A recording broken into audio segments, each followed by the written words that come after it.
If you're a consumer packaged goods brand, for example, maybe a drinks brand like this kombucha company, I don't know why you're still doing photo shoots. So essentially, this is a workflow that I'm going to show you that actually produced horrible results. As you can see, these are not the things that you'd use. And so we were able to use Claude to get better outcomes, to get a little narrative campaign going, the fun stuff. But essentially, this is how workflows like these work. So essentially, we've got a product shot, we've got a tiny bit of a creative brief, just 2 lines, a brand context, and then an agent to analyze it all and also analyze our mood board, which it did not. And so I need to fix these prompts because it's an old workflow, and I thought, wondering if it would still work. And then all of that stuff pours into the brain, which is a creative strategist and prompt engineer, and then a quality gate to get us the prompts that we need in order to generate images like, I don't like them.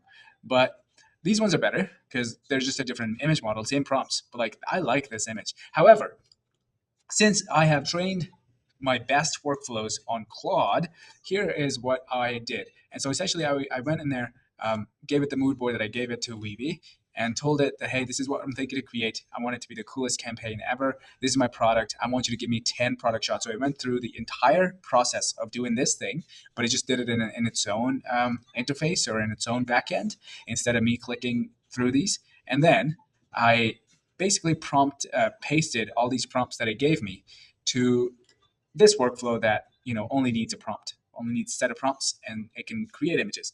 Now, two things happening here. This is okay. This is good narrative campaign. Kombucha drink. Um, I wouldn't. I'm not super impressed.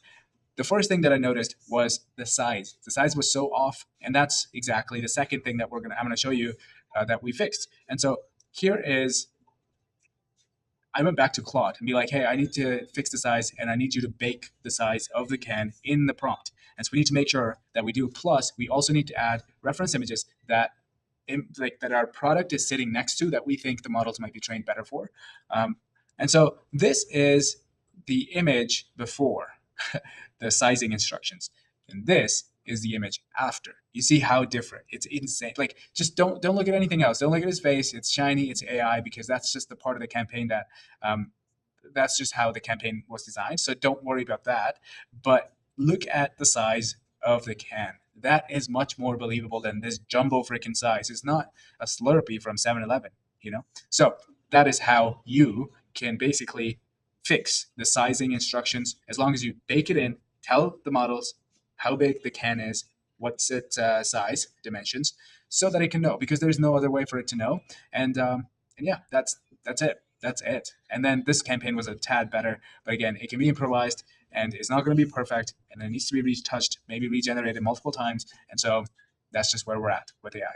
Much love. See you in the next one.